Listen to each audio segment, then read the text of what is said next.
आज जो टॉपिक है सेक्स एजुकेशन पे बात करना चाहूंगा, जिसके बारे में कोई बात नहीं कर रहा है। कामा सूत्रा की बात करें तो इंडिया से ही आया है और कामा सूत्रा में शायद लोगों को ऐसा लगता है कि एक पिक्चराइज और पोजीशन की चीजें हैं। प्रीमेच्योर इजैकुलेशन वो होता है कि जल्दी इजैकुलेशन हो जाना, मेडिकल लैंग्वेज में लेस देन 1 मिनट कहते हैं। इरेक्टाइल डिसफंक्शन मतलब लिंग में तनाव ना आना या फिर आ जाना और उसके बाद सस्टेन ना होना। इंसानों का जो सेक्सुअल इंटरकोर्स है वो इमोशंस के ऊपर ज्यादा डिपेंडेंट है। हर एक बॉडी पार्ट को काम करने के लिए खून चाहिए, खून के थ्रू ही ऑक्सीजन जा रहा है, खून के थ्रू ही सारे न्यूट्रिशन जा रहे हैं बॉडी के अंदर। जब इंसान सेक्सुअल इंटरकोर्स के लिए रेडी हुआ है तो उसको रिलैक्स्ड होना बहुत ज्यादा जरूरी है। डेली मास्टरबेट करना गलत है या सही है? क्या ये आपको कि डायबिटीज जिन लोगों को होता है उनको 70% सेक्सुअल प्रॉब्लम आने के रिस्क रहता है। इसमें जो ब्लॉकेज आ जाती है उसका क्या मेन कॉज? डायबिटीज है, एक हाइपरटेंशन है। तो जब पीनस में इरेक्शन होगी तब ऑक्सीजनेटेड ब्लड जाएगा और वीनस ब्लड थोड़ी देर के लिए ब्लॉक हो जाता है, इसीलिए इरेक्शन अच्छे से रहती है। ऐसे कौन से 5 फूड हैं जो मेल और फीमेल दोनों की सेक्स लाइफ को खराब कर सकते हैं? आप बर्गर, पिज्जा, सैंडविचेस वगैरह, सफेद चीनी, चिप्स, कुरकुरे। फीमेल में सबसे कॉमन जो डिसऑर्डर होता है वो होता है हाइपोसेक्सुअल डिजायर डिसऑर्डर। इंडिया में आई गेस 80% विमेन ऑर्गेज्म तक पहुंचती ही नहीं है। क्या गर्ल्स फेक ऑर्गेज्म भी करती हैं? करती है, अपने पार्टनर को खुश करने के लिए करती है। डेली सेक्स करना is normal? It's good. Oral sex कितना इंपॉर्टेंट? इम्पोर्टेंट तो नहीं बोल सकते बट इट्स नॉट बैड। कोई भी फ्लेवर वाला कॉन्डम नहीं यूज करना चाहिए। कि वाइग्रा लेना सेफ है?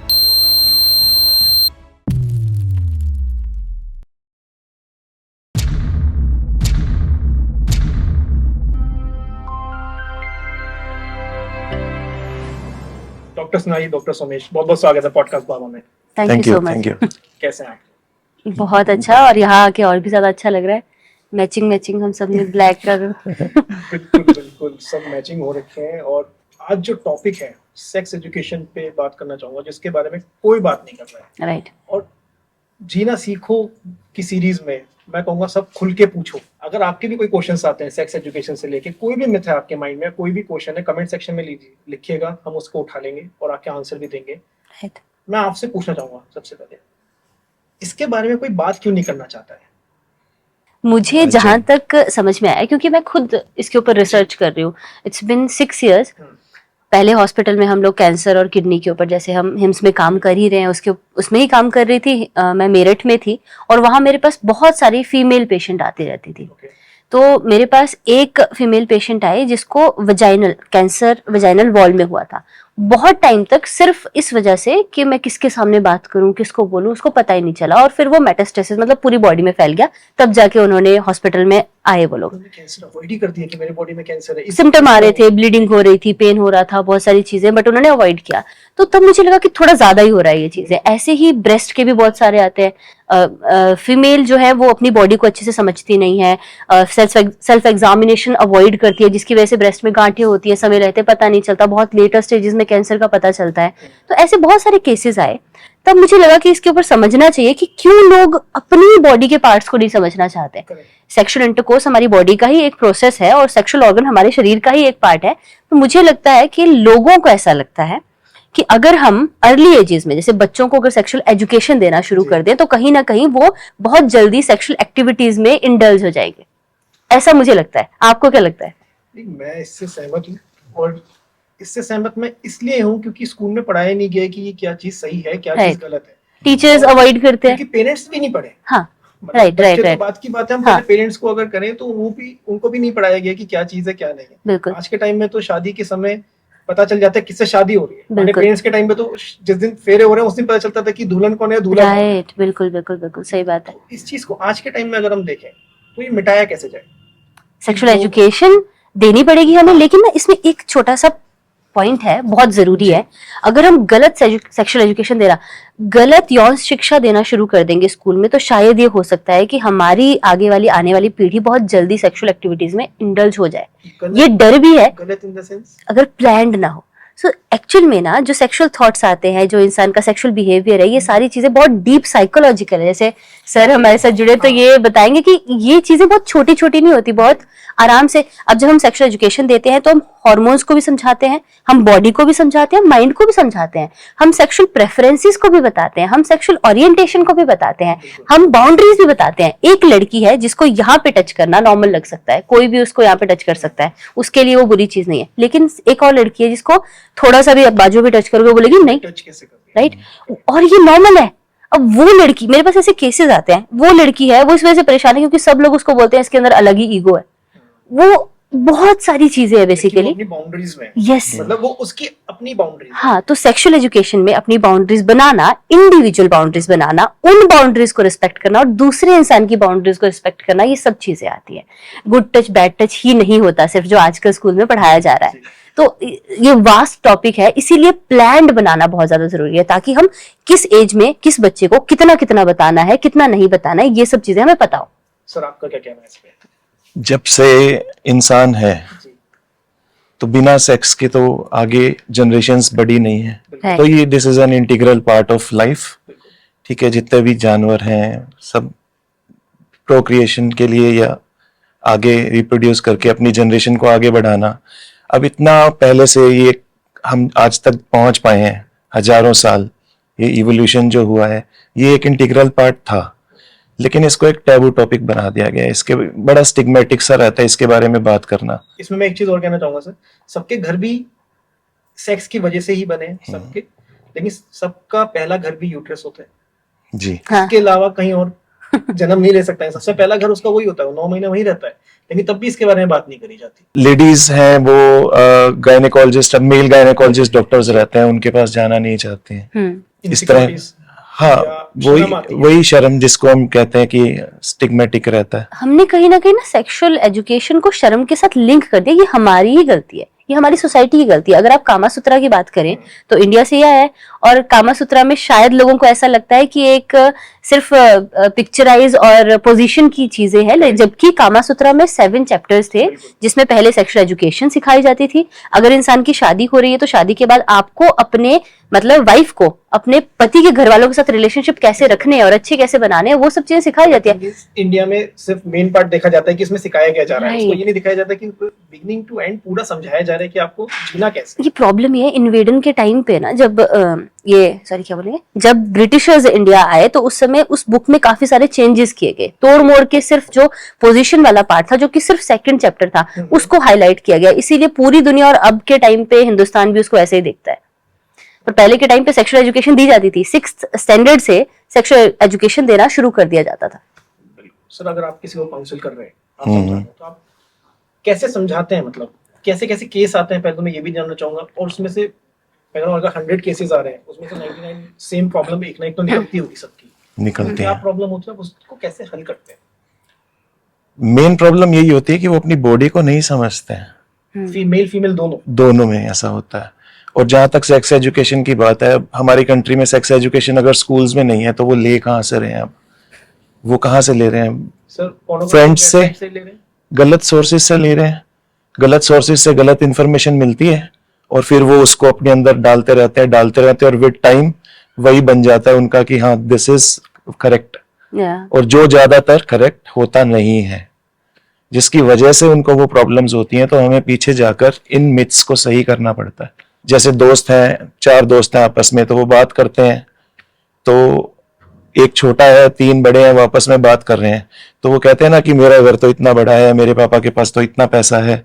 इसी तरह से ये सेक्स एजुकेशन मिलती है और वो सोचता है ना जाने ये पता नहीं कैसी चीज है और मैं तो कहाँ रह गया। इस तरह से इंडिया में सेक्स एजुकेशन मिलती है, तो इसको ठीक करना बहुत जरूरी है। सर मैं आपकी बात से बिल्कुल सहमत हूँ, लेकिन इसमें मैं थोड़ा सा टोकूंगा आपको। अभी हमने भी ना बहुत ऊपर से बात करी जो आपने बताया, और हम इस चीज का नाम है जीना सीखो खुल के पूछो। तो मैं चाहूंगा बहुत लेमन लैंग्वेज में और बहुत सटीक पॉइंट्स पे आप बताएं कि हम जिससे जो व्यूअर्स जुड़े हुए हैं उनको अपने आंसर्स मिले। तो मेरे पास जो मेन 2 प्रॉब्लम्स हैं जिसके बारे में ज्यादातर लोग बात करते हैं, वो होता है इरेक्टाइल डिसफंक्शन और premature ejaculation. Okay, erectile dysfunction होता है कि अब इरेक्शन या तो होना नहीं या फिर हो गया तो मेंटेन नहीं कर पाना, ओके, ज्यादा देर तक उसे मेंटेन नहीं कर पाता है, जिससे सेक्सुअल इंटरकोर्स नहीं हो पाता है। और दूसरा होता है प्रीमेच्योर इजैक्यूलेशन, वो होता है कि जल्दी इजैक्यूलेशन हो जाना। ओके, उसको मेडिकल लैंग्वेज में लेस देन 1 मिनट कहते हैं, ओके। बट ये उतना, तो इसका क्योर है? हाँ, इन सब चीजों का क्योर है। ओके, तो मतलब काउंसलिंग से किया जाता है या मेडिसिन इसमें प्रेफर की जाती है? इसमें दोनों चीजें हैं, काउंसलिंग और मेडिकेशन दोनों है, क्योंकि ये शुरू चाहे माइंड से होता है, लेकिन धीरे धीरे ये चेंजेस ब्रेन में और फिजियोलॉजी में भी आ जाते हैं।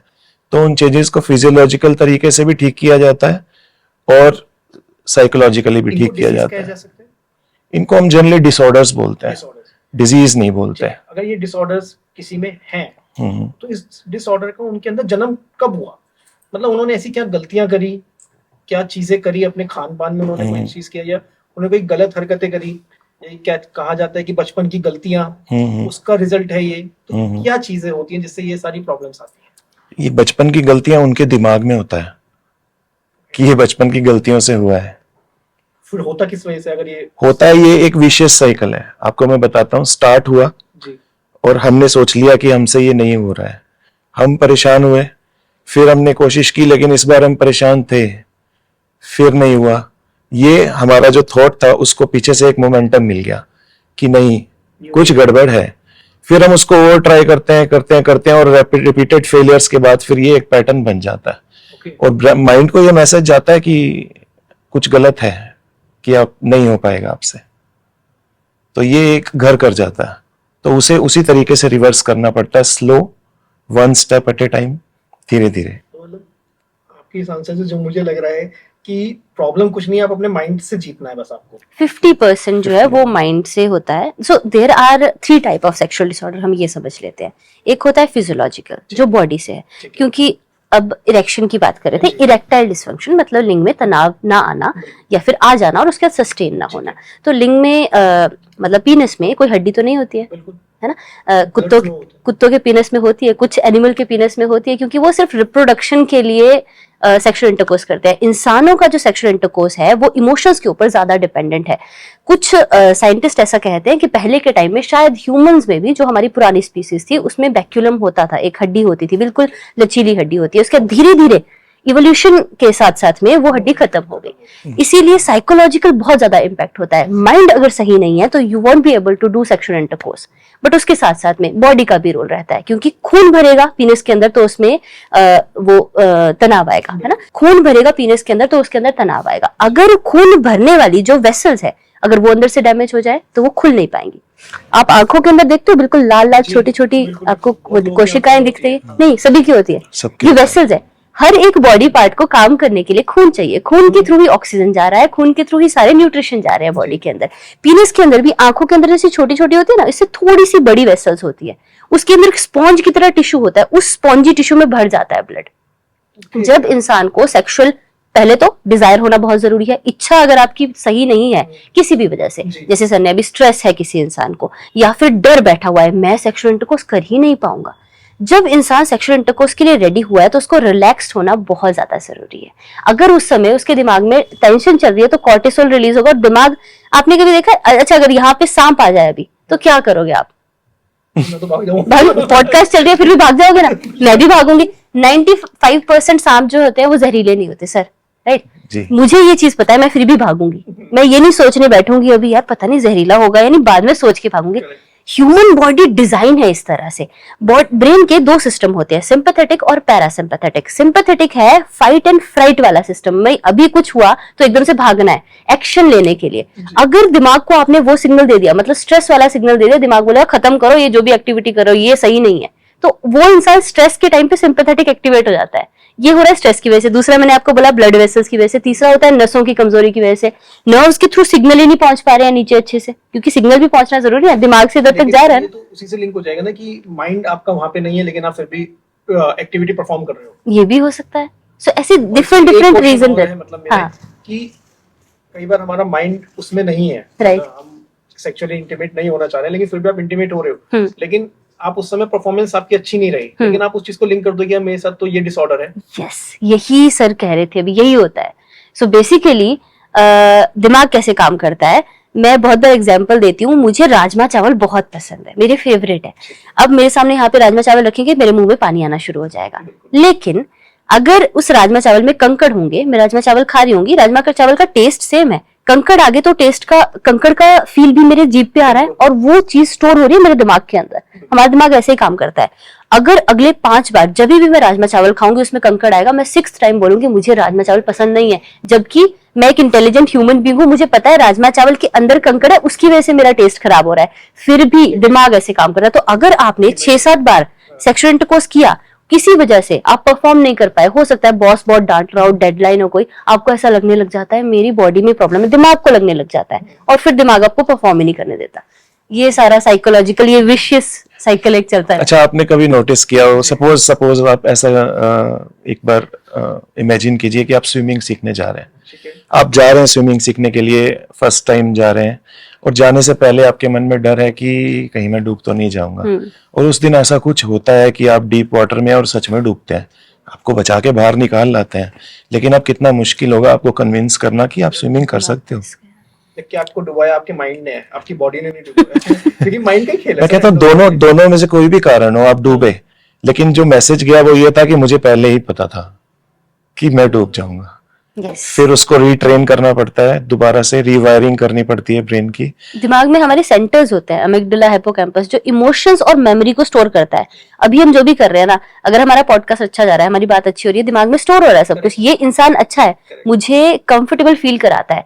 अगर आपने मुझे ऐसी वाइब दी होती कि मुझे कंफर्टेबल फील नहीं हो रहा, अगली बार जब भी आप मेरे सामने आते हैं, मैं नर्वसनेस और ये सब चीजें रहती है दिमाग में, ये स्टोर होती जा रही है चीजें। प्लस आप देखिए हमारी पर्सनालिटी जो है, हम इवॉल्व हुए हैं जब जिस लेवल से हम उठ के आए हैं, जो एनिमल्स थे बेसिकली पहले, तो हमारा जो बेसिक इंस्टिंक्ट क्या था, हमारा बेसिक इंस्टिंक्ट था अपने आप को प्रोटेक्ट करना। अब हम घरों में रहते हैं, सिविलाइज्ड है, हमें पता है यहाँ कुछ नहीं होने वाला, लेकिन हमारा जो ब्रेन है वो उस तरह से फंक्शन करता है। तो हमारा एक इंस्टिंक्ट है कि किसी भी तरह का डेंजर, तो जैसे आप पॉडकास्ट कर रहे हैं, जी, आपने बहुत पॉडकास्ट किए हैं, जी, आपको 5 स्टार्स मिल रहे हैं पॉडकास्ट में, अगर किसी ने क्रिटिक ने डाल दिया 1 स्टार और वो आपके दिमाग में कहीं ना कहीं तो हिट करता होगा कि इसने मुझे 1 क्यों दिया, मैं देखता ही नहीं, देखते ही नहीं। क्योंकि मैंने अपने आप को इस तरह से ट्रेन कर रखा है कि अगर मैं यहाँ पे 4 लोग लिया हूँ, जो सब लोग कहते हैं कि 4 लोग कुछ तो कहेंगे, मैं कहूँगा वो कहते ही रहेंगे क्योंकि उन्हें कुछ करना नहीं है, उनको सिर्फ दूसरों पे कमेंट्स करना है। आप अपने माइंडसेट से चलिए, वो सबसे ज्यादा बेटर रहता है। तो वो बट अगर आपके अंदर कोई प्रॉब्लम है, अगर आप किसी चीज को माइंड में लेके तनाव की जगह मैं कह रहा हूँ किसी से डिस्कस करिए, वो डिस्कस करके बहुत सारी चीजें आपकी नॉर्मल हो जाती है। और मैं कहूँगा किसी एक्सपर्ट से करिए, दोस्तों से भी करनी चाहिए, लेकिन फिर वो भी आ जाता है कि दोस्त आपको क्या सलाह देंगे और आप कहाँ यूज करेंगे, उसका क्या इम्पैक्ट आएगा, वो 3 साल बाद पता चलेगा। तो मैं वही कहना चाह रहा था, ये ह्यूमन नेचर है, पॉजिटिव्स पे हमारा ध्यान कम जाता है, नेगेटिव्स पे हमारा ध्यान ज्यादा जाता है। राइट, तो इसमें भी सेम लॉजिक काफी हद तक अप्लाई होता है कि जरा राजमा सा चावल के कंकड़ कंकड़ आ गया, बस वो एक कंकड़ जो है वो सारे राजमा चावल का स्वाद खराब कर देगा। जब हम पीछे डिसऑर्डर्स की बात कर रहे थे, ये डिसऑर्डर होने का मेन रीजन क्या होता है? मतलब उस बच्चे ने या उस पर्सन ने अपनी लाइफ थ्रू में ऐसी क्या गलती करी होगी, वो मैं जानना चाहूंगा, जिससे जो व्यूअर्स जुड़े हुए हैं वो एटलीस्ट अगर अपने घर में, आज के टाइम में बहुत सारे पेरेंट्स बहुत मॉडर्न हो गए हैं, अपने बच्चों से बात करते हैं, तो वो एजुकेट कर पाए। देखिए एक चीज मान के चलते हैं, माइंड और बॉडी कनेक्टेड है, राइट, दोनों वन है, ठीक है, ठीक है, एक ही चीज है, अलग अलग नहीं है। हम पहले ड्यूअलिज्म में विश्वास करते थे, समझ लो 10 साल पीछे ही चले जाएं ठीक है, तो ड्यूअलिज्म था, तो उसमें था कि माइंड अलग है बॉडी अलग है, दोनों अलग अलग एग्जिस्ट नहीं करते, ठीक है। और अगर कुछ मेंटली हो रहा है तो वो हमें फिजिकली अपने आप को एक्सप्रेस करेगा, किसी डिजीज की फॉर्म में करेगा। तो ये साइकोलॉजिकल और फिजियोलॉजिकल दोनों जुड़े हुए हैं। ओके, तो ज्यादातर प्रॉब्लम शुरू साइकोलॉजिकल से ही होती हैं, बट बाद में फिजियोलॉजिकल चेंजेस आ जाते हैं। और जो आप गलती कह रहे हैं वो जनरली मास्टरबेशन को लेके एक मिथ रहता है, बिल्कुल, कि ज्यादा मास्टरबेशन करना या डेली मास्टरबेट करना, डेली ये मास्टरबेट करना गलत है या सही है, बहुत बड़ा क्वेश्चन है आज के टाइम में। चलो इसका आंसर ऐसे देखते हैं कि क्या ये आपको प्रॉब्लम्स क्रिएट कर रहा है। प्रॉब्लम क्रिएट कर रहा है जिसमें हम बात कर रहे हैं, अगर ये उस चेक बॉक्स को पूरा कर रहा है, अगर जो हम बात कर रहे थे कि अगर इसके चक्कर में वो प्रॉब्लम हो रही है, इसके चक्कर में नहीं हो रही है वो प्रॉब्लम। सो वही चीज हाँ, वो आज के टाइम में लोगों को लगता है ऐसा। हाँ, तो मैं हाँ, वही चीज पूछना तो चाहता अब हम डिफरेंशिएट करते हैं कि मास्टरबेशन और कंपल्सिव मास्टरबेशन में क्या सो डिफरेंस है। मास्टरबेशन 2 तरह की होती है, पहले ये सबको पता होना चाहिए। ओके, ये प्लीज बताएं प्लीज सर, कंपल्सिव मास्टरबेशन क्या है? हाँ, उसमें ऐसे नहीं बोलते हम कि एक दिन में वो 2 बार कर रहा है या 3 बार कर रहा है, 4 बार कर रहा है, उससे अलावा एक और क्राइटेरिया लेके चलते हैं कि उसके माइंड में क्या चल रहा है कि वो इतना मास्टरबेट कर रहा है।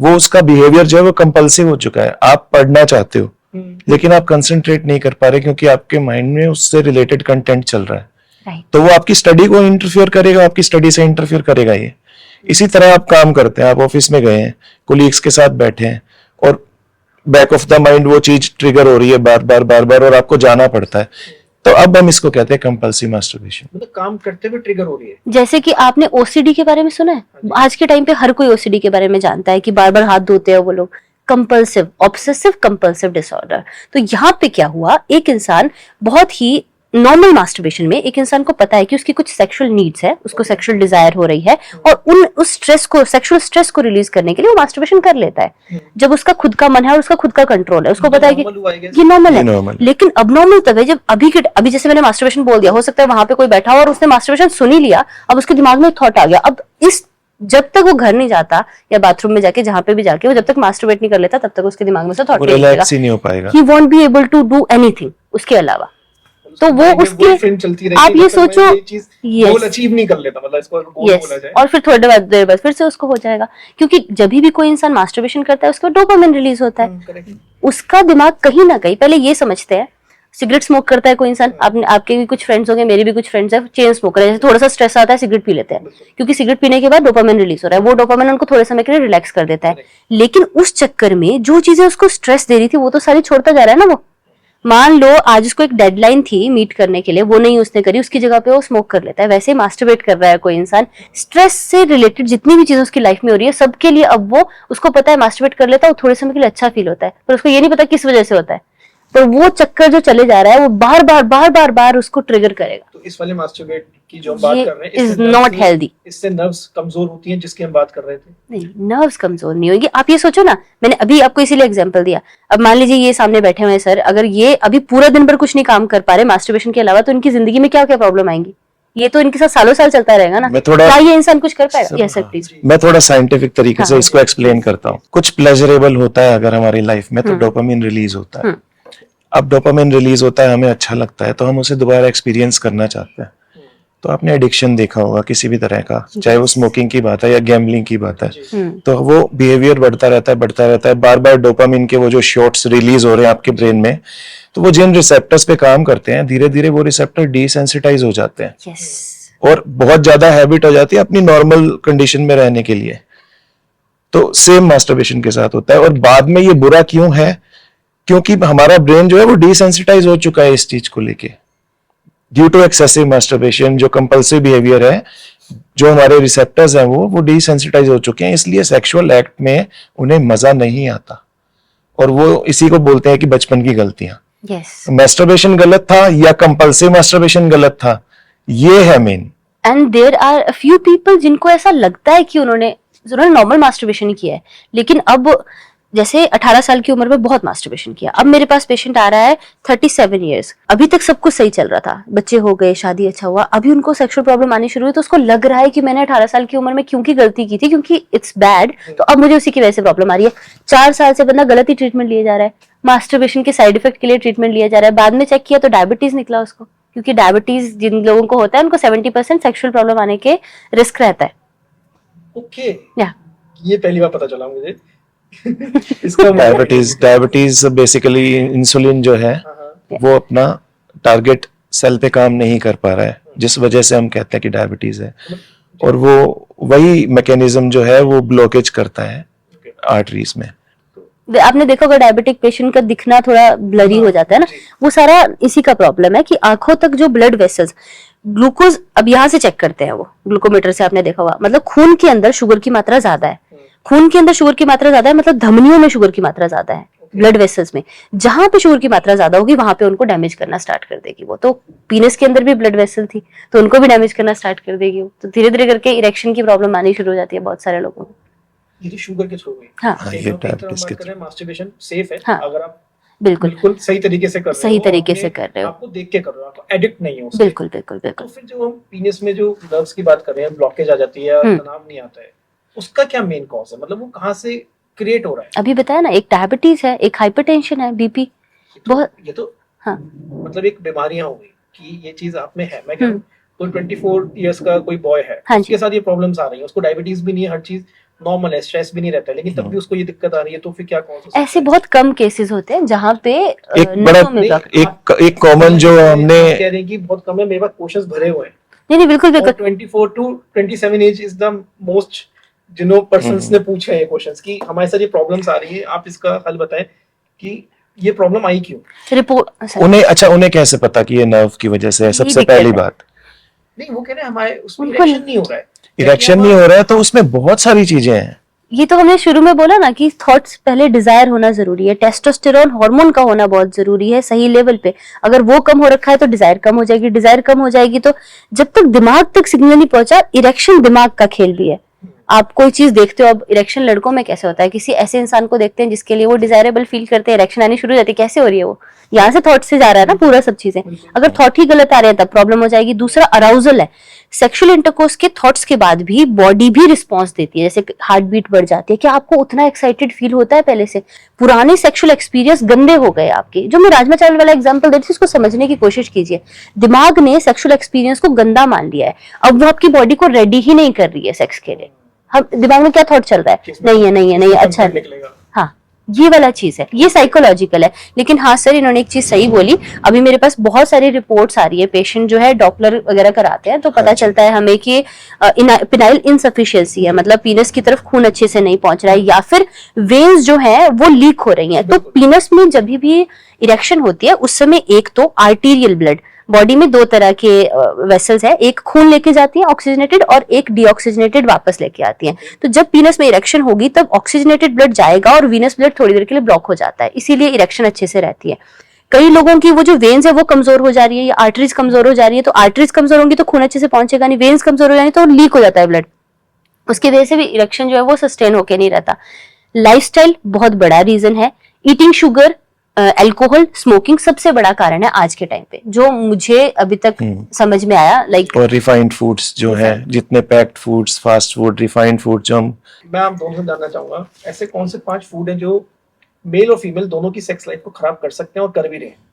बेसिकली जितने भी फास्ट फूड हैं जो रेडी टू ईट मिलते हैं, स्ट्रीट फूड्स हैं, आप बर्गर, पिज्ज़ा या अलग अलग तरह के सैंडविचेस वगैरह।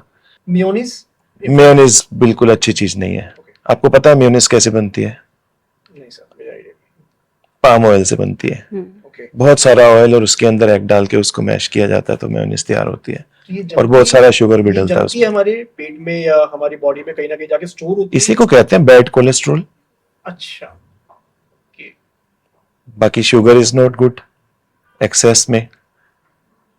जो हम चिप्स खा रहे हैं, चॉकलेट्स खा रहे हैं, बच्चे आजकल बहुत ज्यादा एडिक्टेड है इन चीजों का। तो अभी एथेरोस्क्लेरोसिस जो हम कहते हैं ना, हार्ट की जो वेसल्स ब्लॉक हैं, उसका अभी जो नई स्टडीज आई हैं उसका देखा गया कि उनकी स्टार्टिंग बच्चों में ही शुरू हो रही है। बाद में वो जाके प्रॉब्लमेटिक हो रहा है, लेकिन उसकी जो स्ट्रीक्स हैं वो बच्चों में ही बननी शुरू हो गई, और खासकर इंडियन पॉपुलेशन बहुत प्रोन है इसके लिए। सफेद चीनी सर ने कह दिया, और हाई सोडियम वाला फूड जैसे चिप्स, कुरकुरे, इसमें भी रहता है जिसमें एमएसजी भी रहता है। एमएसजी एक प्रॉब्लम देता है कि आपने खाना शुरू कर दिया, फिर आपको बार बार क्रेविंग होती रहेगी, और फिर आप इतना ज्यादा सोडियम खाओगे तो उससे आपका ब्लड प्रेशर बढ़ेगा, ब्लड प्रेशर बढ़ेगा तो आगे जाके आपको सेक्सुअल प्रॉब्लम होगी। उसके अलावा alcohol, it's a big no. बहुत सारे लोग क्या करते हैं कि अल्कोहल कंज्यूम करके सेक्सुअल इंटरकोर्स करते हैं, और अब सिनेरियो ऐसा है कि ऐसे बहुत सारे लोग हैं जो बिना अल्कोहल कंज्यूम किए सेक्सुअल इंटरकोर्स कर ही नहीं पाते, जबकि उसकी वजह से आपकी सेक्सुअल लाइफ खराब होती है, और लोगों को लगता है कि स्ट्रेस कम हो गया ना थोड़ी देर के लिए। इसमें उल्टे ही सोचा जाता है कि अल्कोहल पी के, मतलब अल्कोहल ड्रिंक करके शेर बन गया ना। शेर बन गया, जो भी है तो हमें ज्यादा एंजॉयमेंट आएगा, ज्यादा हाँ, प्लेजर आएगा। वो टेम्परेरी शेर बन गया ना। वही चीज पहले वाली चीज थी कि आपको स्ट्रेस किसी और वजह से, आपको इंफीरियरिटी कॉम्प्लेक्स है। फॉर एग्जांपल, मैं मोटी हूँ और मुझे अपनी बॉडी पसंद नहीं, और उसकी वजह से मैं सोच रही हूँ कि सामने वाले इंसान को मैं पसंद ही नहीं होगी, मैं जा रही हूँ सेक्सुअल इंटरकोर्स करने, मेरे को लग रहा है 24/7 दिमाग में चल रहा है, पता नहीं मुझे अच्छी भी लग रही हूँ नहीं लग रही हूँ, तो सेक्सुअल इंटरकोर्स कैसे परफॉर्म कर पाएगा? अल्कोहल कंज्यूम किया, सारे थॉट चले गए दिमाग में से, अब सिर्फ सेक्सुअल इंटरकोर्स किया, लेकिन वो मोटापा तो बढ़ता ही जाएगा ना, वो तो कहीं नहीं रुकेगा। उसके अलावा स्मोकिंग और सूखे नशे बहुत ज्यादा कर रहे हैं आज के टाइम पे लोग, तो उसका इम्पैक्ट पड़ता है, और सर समझाएंगे भी क्योंकि सर के पास बहुत सारे केसेस आते रहते हैं उस तरह के। हाँ, तो हमारे ब्रेन में एक पाथवे रहता है, उसे कहते हैं रिवार्ड पाथवे। वो एक्टिवेट होता है जब हम कुछ अचीव करते हैं। जैसे आपने एक एम बनाया, मुझे गाड़ी लेनी है, ये वाली गाड़ी मुझे चाहिए, तो फिर आप स्ट्राइव करते हो उसको पाने के लिए, मेहनत करते हो, खुद को आप अप्रिशिएट करते हो कि हाँ मैंने किया है। धीरे धीरे आप वहाँ अचीव होते हो और फिर आपको एक डोपामिन का रश मिलता है, ठीक है। अब रिवार्ड पाथवे एक्टिवेट होता है ड्रग्स से, ठीक है। अब आप बैठे हो, कुछ नहीं किया, और आपने सूखा नशा लिया और वो आपका रिवार्ड पाथवे एक्टिवेट हो गया। अब बिना कुछ किए आपने वो आनंद पाया, जो आप इतनी मेहनत के बाद पा रहे थे। Right. तो धीरे धीरे क्या होता है, वो आपकी जो मोटिवेशन है उसको ले लेता है, क्योंकि बिना कुछ किए आपको वो दे रहा है, आपको प्लेजर दे रहा है। तो इसको कहते हैं hijacking of the reward pathway. Right. उसने आपका पाथवे हाईजैक कर लिया है। उससे एक प्रॉब्लम सबसे बड़ी ये आती है कि आपका इंटरेस्ट दूसरी चीजों में नहीं जाता, फिर वहीं से आपको वो रिवार्ड मिलता है। कि कहीं पे भी लो फील हुआ, चलो ये कर लेते हैं, मुझे वो आपकी रिवॉर्ड नीड, मिल जाएगा। वो आपकी नीड बन गया। Yes. इसे कहते हैं डिपेंडेंस, इसी को डिपेंडेंस कहते हैं। Addiction. अभी जैसे हम पीछे मेल्स डिसऑर्डर्स के बारे में बात कर रहे थे, आई गेस मैम ऐसे फीमेल्स में भी डिसऑर्डर्स होंगे, बहुत तरीके के होंगे आई गेस। फीमेल में सबसे कॉमन जो डिसऑर्डर होता है वो होता है हाइपोसेक्सुअल डिजायर डिसऑर्डर। आप वैसे नाम से समझ के होंगे, हाइपो मतलब कम, सेक्सुअल मतलब सेक्स की डिजायर, सेक्सुअल डिजायर कम हो जाती है धीरे धीरे करके। अब एक बहुत इंटरेस्टिंग चीज है, फीमेल के सेक्स की जब हम बात करते हैं तो वो बॉडी से कम और माइंड से ज्यादा होता है, इमोशनली डिपेंडेंट ज्यादा होता है। अगर आप अपने फीमेल पार्टनर को खुश नहीं रख रहे हो, उसकी इमोशनल नीड्स को पूरी नहीं कर रहे हो, धीरे धीरे करके ना उनकी सेक्सुअल नीड्स कम होनी, सेक्सुअल डिजायर भी कम होनी शुरू हो जाएगी, सेक्सुअल नीड्स भी वो आपको बताना कम शुरू कर देंगी और पता ही नहीं चलता है लोगों को। हमारे पास ऐसे बहुत सारे लोग आते हैं जो अपने पार्टनर के लिए, फीमेल पार्टनर के लिए ट्रीटमेंट मांगते हैं कि वो तो मना करती है।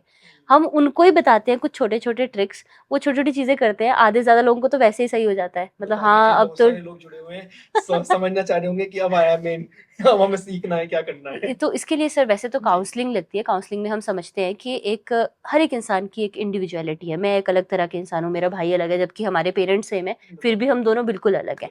बट फिर भी महिलाओं में कुछ चीज़ें तो होती है कि वो इमोशनल थोड़ा ज़्यादा नीड फील करती हैं, जैसे कि उनको मेंस्ट्रुएशन भी होना है, पीरियड्स भी आने हैं, उस समय बहुत सारे हार्मोन्स ऊपर नीचे होंगे, उस समय वो चाहती हैं कि थोड़ा उनको पैम्पर किया जाए, उनकी बातें सुनी जाए, क्योंकि विमेन थोड़ी ज़्यादा बोलती है। आपने देखा होगा आदमी थोड़ा कम बोलते हैं, विमेन थोड़ी ज़्यादा बोलती है। और इवन साइंटिफिकली भी ये चीज़ देखी गई है, मतलब जब ऐसा डेटा कलेक्ट किया जाता है कि जब विमेन गुस्से में होती है और आपसे अटैचमेंट भी रखती है तो वो थोड़ा ज़्यादा बोलेगी, वो खुद को एक्सप्रेस करने की कोशिश करेगी, और मेन थोड़े शांत हो जाते हैं, चलो ठीक है सोचते हैं अभी इस चीज़ का क्या कर सकते हैं। वहाँ पे मेन सोचता है कि ये भी चुप हो जाए, वो चाहता है कि वो भी मेरा फ्रेंड ही बने, जैसा मेरे और दोस्त है इस समय दारू दूरू पी के हम लोग सब चीज़ें सॉर्ट कर लेते हैं, वैसा वुमेन नहीं चाहेगी। वो चाहेगी कि जो लड़ाई हुई है उसको रिजॉल्व करो, जब तक वो खत्म नहीं होगी फिर वो 7 पुश्तों तक याद रखती है उस चीज़ को, और वो हर जगह पे आती है, फिर वो सेक्सुअल इंटरकोर्स के टाइम पे भी आएगी। तो वही है ना, ये बड़ा हथियार है, इसको बड़ी लड़ाई में उठाया जाएगा। यस। दूसरा चीज एक और होता है, लड़कियां बहुत बार इंडिया में आई गेस 80% वुमेन ऑर्गेज्म तक पहुंचती ही नहीं है, मतलब उनको वो चरम सुख बोलते हैं हम लोग, क्लाइमैक्स, तो वहां तक पहुंची नहीं, तो उनको मजा ही नहीं आता, धीरे धीरे करके उनको लगता है कि सेक्सुअल इंटरकोर्स में क्या ही मजा है, तो वैसे करके उनकी डिजायर कम हो जाती है। अब मेन भी ये चीज नहीं समझते, उनको लगता है कि पेनिट्रेटिव सेक्स ही लड़कियों को क्लाइमैक्स तक पहुंचाता है, जबकि 70% वुमेन को पेनिट्रेटिव सेक्स से क्लाइमैक्स तक पहुंचाना मुश्किल होता है।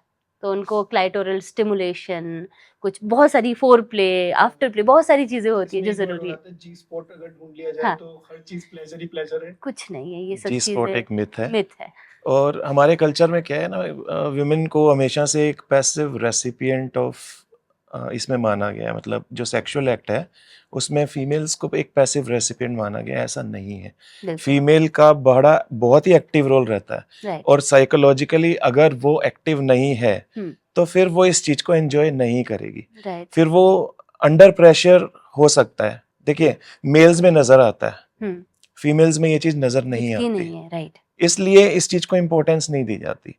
अगर जरूरी है बात करना, जरूरी है कडल करना, जरूरी है फोर प्ले, यस, बहुत उसके जरूरी। बाद में आता है ये सेक्सुअल इंटरकोर्स या पेनिट्रेटिव वुमेन सेक्स। को अराउजल के लिए, अराउजल होता है वो स्टेट जब कोई इंसान सेक्सुअल इंटरकोर्स के लिए रेडी होता है। वुमेन को अराउजल के लिए 20 to 25 मिनट्स लग जाते हैं। तो अगर कोई इंसान ये सोच रहा है कि मैं घर आता हूँ और फिर 10-15 मिनट में या 20 मिनट में सेक्सुअल इंटरकोर्स खत्म हो जाए, तब तक के लिए तो वो रेडी होती है, उसका बॉडी रेडी हो रहा है, उससे पहले आप अगर खत्म कर दे रहे हो तो शायद वो सेटिस्फाई नहीं हो पा रही है, तो डिससेटिस्फेक्शन लीड्स टू डिसइंटरेस्ट। अभी पीछे आपने कहा कि 80% वुमेन ऑर्गेज्म तक पहुंच ही नहीं पाती। यस। लेकिन एक मिथ ये भी आता है, और बहुत सारे बॉयज के क्वेश्चंस हैं, क्या गर्ल्स या लेडीज फेक ऑर्गेज्म भी करती है, अपने पार्टनर को खुश करने के लिए करती हैं। कभी कभी बोरियत से बहुत सारी लड़कियां जो हमारे पास आती हैं, जो हमसे मिलते हैं, उनको ये होता है कि हमें तो इंटरेस्ट ही नहीं है, और वो डेली डेली बोलते रहते हैं, इसलिए हम लोग फेक कर देते हैं ताकि हमारा पीछा छूटे कि हाँ हाँ ठीक है, हो गया डेली डेली सेक्स करना इज नॉर्मल। हाँ, इट्स गुड। ओके। आपका और आपके पार्टनर दो लोगों के ऊपर दोनों डिपेंड की करता है। सहमति है तो Yes. Then it's okay. लेकिन वही जैसे भी आपने कहा, सहमति, जब तक सहमति हो रही है तब तक मेल पर्सन अपना फिनिश करके एक देखिए, सहमति side अलग बैठे चीज हैं। होती है और एक होता है इंटरेस्ट। एक एक इंसान है जो, सहमति ऐसी भी हो जाती है बहुत सारी लड़कियों की कि मेरा पार्टनर चाहता है तो मैं कर लेती हूँ, ठीक है, उसको खुश करने के लिए। लेकिन एक होता है अंदर से वो फील आए कि हाँ मुझे भी एंजॉयमेंट फील होती है इसके बाद। अब अगर लड़कियों को पता ही नहीं है कि इसके बाद एंजॉयमेंट होती भी है तो फिर वो क्या ही सोचेंगी। लैक ऑफ सेक्सुअल एजुकेशन इन सब चीजों को लीड करता है कि उनको पता ही नहीं। आधी लड़कियों को ऐसा लगता है कि हम लोगों का तो पैसिव रोल है, जैसे सर ने भी बोला कि एक्टिव रोल ही नहीं है उस चीज में, तो उनको लगता है एक काम है, शादी करी है तो ये तो करना ही पड़ेगा, वो काम की तरह कर रहे हैं, तो फिर वो एंजॉयबल नहीं होता। मेल्स में क्या है, डिजायर से एक्साइटमेंट वाला जो फेज है ना वो इमीडिएट आता है। राइट फीमेल्स में डिजायर से एक्साइटमेंट का जो फेज है जो उसमें बहुत टाइम लगता है। राइट। और वो हर मेल को पता होना चाहिए कि वो डिजायर से एक्साइटमेंट तक का जो फेज है उसमें उन्हें क्या करना है। थोड़ा गाइड करें आप इसमें। कडल, ओके बातें करना। अब आदमी यही सोचता है कि बातें क्या करनी है इसमें, ओके, बातें करना। बॉडी टॉक्स कर सकते हैं। हाँ बिल्कुल कर सकते हैं। ओके, और वही तो थेरेपी में सिखाया जाता है कि दिस इज मिसिंग। राइट। और सबसे इम्पोर्टेंट होता है इमोशनल मेंटल इंटीमेसी। मैं अभी जो चीज़ बोल रही थी, अभी मेरे पास जितने लोग आते हैं रिलेशनशिप जिनको कॉन्फ्लिक्ट्स चल रहे हैं और वो बोलते हैं कि मेरी पार्टनर मना करती है, दोनों के झगड़े चल रहे हैं इसकी वजह से, वो लोग क्या सोचते हैं, अभी सुबह उनकी लड़ाई हुई है, कोई मेजर लड़ाई हुई है, जहाँ पे एक, इंडिया में तो इन लॉज की वजह से बहुत बड़ी प्रॉब्लम है, जितने हमारे पास केसेस आते हैं उसमें इन लॉ होते ही होते हैं। मदर इन लॉ के सामने उसने अपनी वाइफ को कुछ ऐसी चीज़ बोल दी जिससे वो डिसरिस्पेक्ट फील किया उसने, और शाम को आके वो उसको बॉडी पे चीज़ें कर रहा है और कर रहा है कि नहीं नहीं मान जाओ, जबकि वो नहीं मान सकती, उसके दिमाग में वो थॉट है। आपको 12 तरह की इंटीमेसी होती है, you need to work on each and everything. उससे धीरे धीरे करके, अगर वुमेन को अगर आपको सेटिस्फाई करना है या समझना है, आप चाहते हो कि वो सेक्सुअली ज़्यादा समय तक एक्टिव रहे और अच्छे से आपके साथ सेक्सुअल परफॉर्म कर पाए, तो उसके लिए इमोशनल इंटीमेसी, मेंटल इंटीमेसी, आज तो डिजिटल इंटीमेसी, बहुत सारी चीज़ें आती है। आप वापस जाओ उस इरा में जब आपको शुरू शुरू में प्यार हुआ था, कोई एक गाना होगा जो आप डेडिकेट करते थे एक दूसरे के लिए, उस रोमांस को कायम रखो। वो सिर्फ ऐसा नहीं है फ्लावर लेके आना, ये याद रखना कि उसका फेवरेट कलर कौन सा है, आके वापस उसको कॉम्प्लीमेंट करना कि अरे वाह तुम बहुत अच्छी लग रही हो। कई बार ऐसा होता है कि लड़कियां अपनी बॉडी का ध्यान नहीं रख पाती, बहुत बार आफ्टर डिलीवरी, क्योंकि उनका पूरा ध्यान बच्चे की तरफ होता है, तो उस समय उनको ये चीज समझाना कि नहीं, इस समय भी सेक्सुअल इंटरकोर्स किया जा सकता है। और एक इंसान की नॉर्मल, बहुत बार तो डिजायर का ही प्रॉब्लम है, जैसे अगर हिंदुस्तान में महिलाओं को बचपन से ही ये सिखाया नहीं जाता कि आपके लिए भी सेक्सुअल डिजायर फील करना नॉर्मल है। आधी बार तो उनको ये लगता है कि मैं सही भी हूँ या नहीं, मैं अपने पति के सामने ये बोलूँ भी या नहीं बोलूँ। अगर मैं ये बोल देती हूँ, हमारे पास ऐसे केसेस आते हैं जहाँ पे वुमेन बोलती है कि मैं बोलना चाहती हूँ, मेरे को डिजायर तो होती है पर मैं बोल ही नहीं पाती क्योंकि मेरे पति ऐसा बोलता है, अब अपने बच्चे का ध्यान रखो, अभी ये सब चीजें थोड़े ना हम करेंगे। आधा तो यही है कि लोगों को पता ही नहीं है, शादी कर ली है तो बस सेक्स करेंगे बच्चा पैदा करने के लिए। अभी मेरे पास कपल आए थे, बच्चे के बाद रोमांस की कम हो जाता है। ये सिर्फ दिमागी, का खेल है। ये सिर्फ दिमागी और कुछ भी नहीं है, क्योंकि देयर आर कंट्रीज जहाँ पे लोग लंबे लंबे समय तक रोमांटिक रिलेशनशिप में रहते हैं और अच्छे से जिंदगी जीते हैं। जिनका रोमांस खत्म हो गया ना, उनकी आधी जिंदगी तो वैसे होती है, मतलब वो जी नहीं रहे हैं, जिंदगी काट ही रहे हैं। उन्होंने ड्यूटीज बना रखी है, ये मेरी ड्यूटी है, ये मेरी ड्यूटी है, पति का ध्यान रखना, पत्नी का ध्यान रखना, ये सब चीजें बच्चों का, और सारी जिंदगी खत्म है। बट वो कितनी बहुत बेकार सी जिंदगी होती है। अभी आपने इन-लॉज का नाम लिया हाँ। पीछे, आपका क्या मानना है सर, आपका भी, कि शादी के बाद इन-लॉज के साथ रहना इज ओके या 2-3 साल के लिए आपको अलग रहना चाहिए? ट्रिकी क्वेश्चन, बट मुझे ऐसा लगता है, मैं यहाँ पे अनबायस होके केसेस के हिसाब से बताऊंगी। देखो सीधी सी बात है, एक जनरेशन गैप आता ही आता है। वो लोग अलग इरा में रहे हैं, हम लोग अलग इरा में रह रहे हैं, और इट्स ओके जिस समय शादी हुई है, अगर आपके पेरेंट्स अकेले रह सकते हैं तो अकेले रहना चाहिए, मुझे ऐसा लगता है। उससे ये सारे कॉन्फ्लिक्ट्स कम हो जाते हैं काफी। दूसरा, पेरेंट्स को भी टाइम मिलता है अपनी लाइफ को वापस जीने का। देयर आर प्लेसेस जहाँ पे लोग ऐसा बोलते हैं कि अब मैंने बच्चे अब बच्चों की शादी करा दी, अब आप, हाँ मैं फ्री हो गया, अपनी जिंदगी भी तो जियो। तो अगर आप 50 साल के हो गए, आपने ये क्यों सोच लिया कि अब मुझे बस पोते का ही ध्यान रखना है? फिर कहाँ आपकी जिंदगी क्या है? पोते में ही आपकी जिंदगी है या पोती में ही आपकी जिंदगी है? वो तो 2-3 साल बाद आएगा ना, अगर उनका माइंडसेट वो नहीं है मैरिड कपल्स। आप देखो ना अभी सिनेरियो कैसे चलता है कि शादी होने के बाद पेरेंट्स का तो यही होता है, शादी हो जाएगी, अब इतने देर के बाद बच्चे हो जाएंगे, 1 साल बाद अगर बच्चे नहीं होते, लोग इधर ट्रीटमेंट के लिए आ जाते हैं अपने बच्चों के, कि 1 साल हो गए उनके बच्चे नहीं हो रहे हैं। डिपेंड करता है। अब जैसे अब थोड़ा लिबरल हो रही है हाँ सोसाइटी, बिल्कुल, तो वो थॉट्स थोड़ा इस चीज को थोड़े लेके चेंज हो चेंज रहे भी हैं, हो रहे लेकिन हैं। फिर भी हैं काफी ज्यादा। ओके। और कुछ ये भी है कि आपका प्री कंसीव्ड आइडियाज क्या है आपके माइंड में। अब वो दोनों तरफ से हो सकता है, सास का क्या आइडिया है और बहू का क्या प्री कंसीव्ड आइडियाज हैं। तो अगर वहाँ कहीं क्लैश होता है तो फिर तो प्रॉब्लम आती है। और मुझे ये लगता है कि जी। जब हम किसी और की ज़िंदगी से खुद को बहुत ज़्यादा जोड़ देते हैं ना, तभी दिक्कत आती है। जैसे शादी हुई, मदर ने सोचा है कि बच्चा तो मेरी ही बात सुनेगा, क्योंकि अगर मेरी बात नहीं सुनी तो मेरा उसकी लाइफ में इन्फ्लुएंस कम हो जाएगा। वही सब चीज़ें फिर बहू देख रही है। आपको साथ में भी रहना है तो आपको इंडिविजुअलिटी के साथ रहना पड़ेगा कि मेरी अलग ज़िंदगी है, मैं अपने हिसाब से जीऊँगी। अगर ऐसा-ऐसा रहे तो सब लोग खुश रह सकते हैं। बिल्कुल। और इसमें वो भी है ना कि जब आपकी शादी हुई है तो आपका एक पर्सनल एरा है हुँ। जो आप टाइम अभी जी सकते हो। फिर बच्चे होने के, मैं ये नहीं कह रहा हूँ कि रोमांस खत्म हो जाता है, लेकिन आपकी जिम्मेदारियां बढ़ प्रॉब्लम्स जाती आती हैं। हैं, बिल्कुल आती हैं। तो आपको वो टाइम भी एंजॉय करना चाहिए। करना चाहिए क्योंकि बिल्कुल। पहले घर जब शादी नहीं हुई तो उससे पहले घर वाले कहते हैं जब शादी हो जाएगी उसके बाद जीना, उसके बाद भी नहीं जी चलिए सकते। यही बात करते हैं कि शादी से पहले आप जी। कितनी मेहनत करते थे इस सब के लिए, और फिर बाद में आपने मेहनत करनी तो छोड़ ही दी ना। बहुत बड़ा वो प्रश्न आपका है। राइट बिल्कुल। हो गया, ठीक है। मेहनत हमेशा करनी पड़ती है। लड़कियों को यही पॉइंट सबसे गंदा लगता है, इसलिए हम सारे जोक्स वगैरह सब वीडियोस देखते हैं, वहां पे भी लड़कियां ही होती है कि शादी कर ली है, जब से शादी की है मैं तो तुम्हारे लिए बोझ ही बन गई हूँ क्योंकि मेरे लिए कुछ नहीं कर रहे। पहले वो था ना मैम कि शादी से पहले दाल रोटी के लिए मेहनत करनी पड़ती थी, फिर घर की दाल रोटी हो हाँ जाती। सही बात है। ये चीजें हैं, और देखो कितनी छोटी सी चीज है जो कि आगे चल के एक प्रॉब्लम क्रिएट कर रहा है, और हम इस चीज को कितने इजीली सही भी कर सकते हैं। तो माइंड के ऊपर बात है कि अगर हम थोड़ा थोड़ा समझें एक दूसरे को, और खुद की बॉडी को भी समझें, एक दूसरे की बॉडी को समझें, तो आधी से ज्यादा सेक्सुअल प्रॉब्लम वैसे ही ठीक हो जाएगी। हम ये भी पूछते हैं, जैसे कपल्स आते हैं तो हम पूछते हैं last time I love you कब बोला था। ठीक है, वो नहीं होता है, बहुत हाँ टाइम हो गया, कब किया था लास्ट टाइम याद ही नहीं है। 6-6 महीने भी बीत जाते हैं।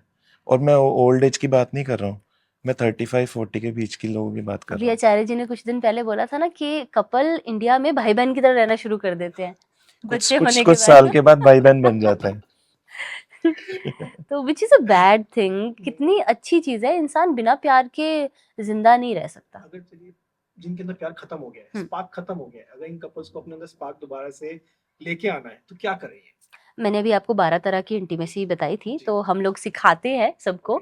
हम पहले हिंट्स में, इंसान को, हाँ हिंट्स हिंट्स में। में हम लोग इंसान को पहले आपको समझना बहुत ज़रूरी है। आपकी प्रेफरेंसेस क्या हैं? क्या आपको चीज़ें पसंद थी? क्यों धीरे-धीरे करके उन चीज़ों से आपका मन भर गया? आपकी पार्टनर को क्या-क्या चीज़ें पसंद थी? फिर पहले दोनों की इंडिविजुअल काउंसलिंग होती है, समझते हैं, फिर साथ में जॉइंट काउंसलिंग होती है, फिर उनको छोटी-छोटी चीज़ें सिखाते हैं, और विदिन 3 मंथ्स 4 मंथ थोड़ी-थोड़ी चीज़ें वापस से नॉर्मल होनी शुरू हो जाती हैं। तो ये बहुत छोटी-छोटी है चीज़ें हैं।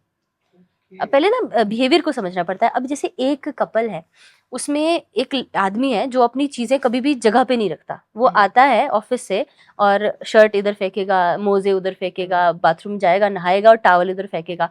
अब वो चाहता है कि मुझे कोई कुछ ना बोले। उसकी वाइफ आती है और वो बोलती है कि तुमने सारी सामान ऐसे-ऐसे क्यों फेंके हैं? सब चीज़ें अच्छे से रखो। ठीक है? उन दोनों के बीच में इस चक्कर में कॉन्फ्लिक्ट है, और वो 10 साल से लड़ते ही जा रहे हैं।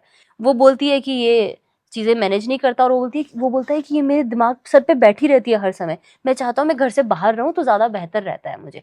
लेकिन जब हम उनको इंडिविजुअली देखते हैं ना, तो ये पता चलता है कि जो वुमन थी, उसने ज़िंदगी भर बचपन से लेकर अपने घर में यही सब चीज़ें मैनेज की है, तो वो बोझ के तले दबी हुई है। उसकी वजह से उसका गुस्सा ज़्यादा निकलता है। यस। और जो आदमी है, उसका ये है कि उसके पापा ने उसको कभी भी अपना डिसीजन नहीं लेने दिया, वो हमेशा उसके सर पे बैठे रहे, इसीलिए उसको हर जगह ऐसा लगता है कि जब वो अपनी वाइफ को देखता है, उसको अपने पापा की याद आती है कि बचपन से मेरे साथ यही हुआ है।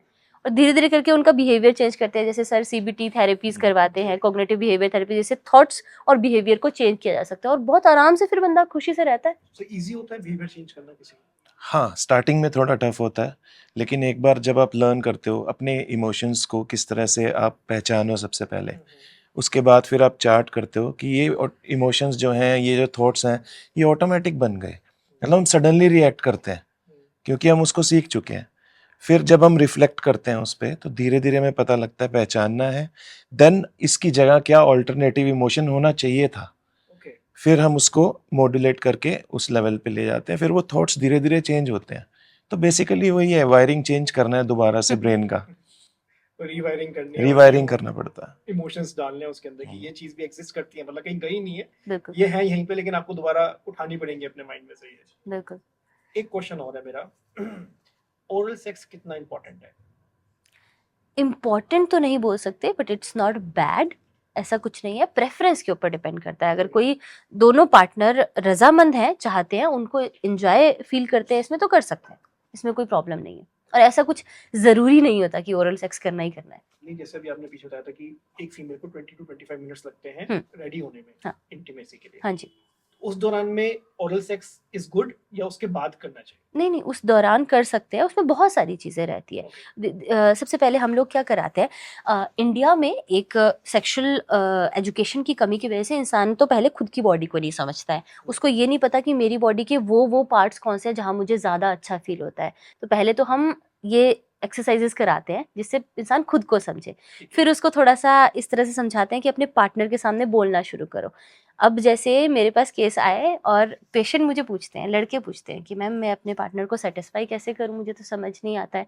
और मैं जिस भी को पूछती हूँ कि आप क्या उसको पूछते हो चीज़ें करते हुए, अभी आपने मान लो उसको टच किया, बोलता है मैं फोर प्ले करता हूँ, तो मैं क्या आप पूछते हो फोर प्ले करने के लिए आपको अच्छा लगा? मैं कैसे पूछूं, ये तो अजीब हो जाएगा ना, बीच में पूछ दिया मैंने, फ्लो ब्रेक हो जाएगा। यार आप कर क्या रहे हो, आप पूछोगे नहीं तो आपको पता कैसे चलेगा? पर्सनल मोमेंट है, उसको हैप्पी तो आप ही बनाओगे ना यस, बात आप करके। पूछो, बार बार पूछो आप कि मैंने इधर टंग लगाया या इधर कुछ किया, इधर टच किया, आपको ये अच्छा लग रहा है, तभी तो नेक्स्ट टाइम आप वो सब चीजें कर पाओगे। तो आपको अपने पार्टनर की प्रेफरेंस के हिसाब से सब चीजें करनी चाहिए। एक वो भी होता है, उनके ऊपर ये होता है कि मैं ठीक से कर रहा हूँ कि नहीं। हाँ।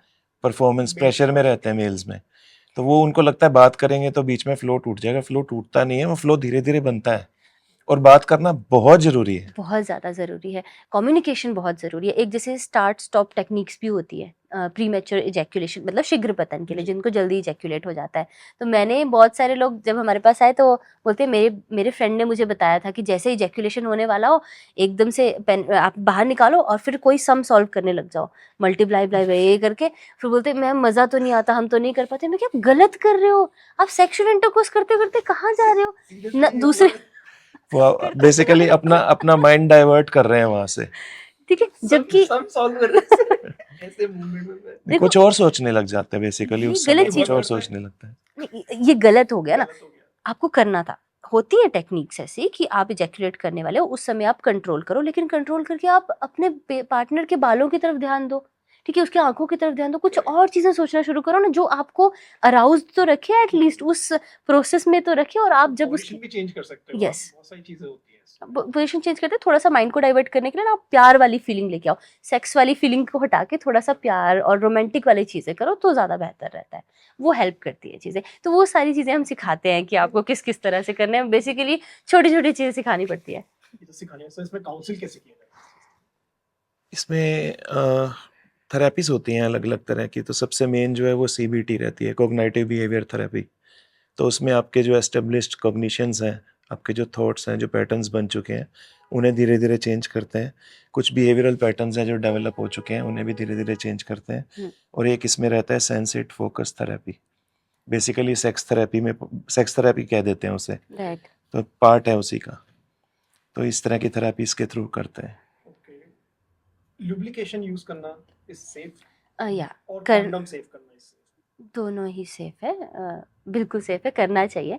विमेन में बहुत बार लुब्रिकेशन कम हो जाती है, एक वो रीज़न है जो मैंने अभी बताया था आपको, अराउजल। आप अगर चेक करना चाहते हो कि आपकी विमेन अराउजल तक पहुंची है, मतलब बॉडी रेडी हुई है उनकी सेक्सुअल इंटरकोर्स के लिए, तो उनको नेचुरल लुब्रिकेशन होना शुरू हो जाता है। Okay. ठीक है, बहुत बार स्ट्रेस की वजह से या फिर हार्मोनल इम्बैलेंस की वजह से, शुगर की वजह से, बीपी की वजह से, कोई दवाई चल रही है उसकी वजह से लुब्रिकेशन नहीं हो पाता है, कीमोथेरेपी चल रही है नहीं हो पाता, तो उस टाइम पे लुब्रिकेशन आपको यूज करना चाहिए। उससे सेक्सुअल इंटरकोर्स इजी हो जाता है, नहीं तो दर्द होने के चांसेस ज्यादा होते हैं, कई बार ब्लीडिंग, हाँ ब्लीडिंग भी हो सकती है ड्राइनेस की वजह से, मेल को भी हो सकती है, मेल फीमेल दोनों को हो सकती है। तो लुब्रिकेशन तो अच्छा है, चाहे नेचुरली बने चाहे नेचुरली नहीं बन रहा है तो फिर आपको बाहर से यूज करना पड़ सकता है। तो जो इस टाइम पे मेरे पास एक क्वेश्चन आया हुआ है, मतलब उसमें वो कह रहे हैं कि अगर हम लुब्रिकेशन यूज कर रहे हैं और हम कॉन्डम भी यूज कर रहे हैं, सो बहुत प्लेजर मिलता है हमें कई बार, लेकिन अगर मैं विदाउट कॉन्डम और विदाउट लुब्रिकेशन करता हूँ तो मुझे कुछ फील नहीं होता है।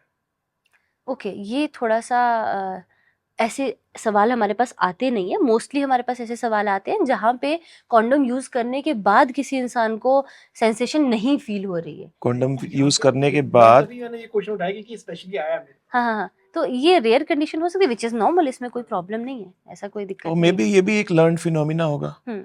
ओके। कुछ कुछ केसेस में हो सकता है कोई अच्छा, ये लर्न आजकल फिनोमिना हो। वो कॉन्डम के अंदर भी होते हैं कुछ ऐसे कंपोनेंट जिससे आपको वो जैसे कि जो आप बात कर रहे थे कि फील नहीं होता है कुछ, आपको सेंसिटिविटी फील नहीं होती। हाँ जी, हाँ, उसमें कुछ ऐसे कंपोनेंट्स आने लगे हैं, लिग्नोकेन लिग्नोकेन, एक कंपाउंड रहता है, तो सुन कर उसका देता है थोड़ा वो सा। सुन कर देता है। तो वो क्या है कि जो सेंसिटिव पार्ट रहता है जिसको ग्लैंड्स ग्लैंड्स बोलते हैं, पेनिस, वो ग्लैंड्स को डिसेंसिटाइज कर देता है, तो उससे क्या होता है टाइमिंग बढ़ जाती है।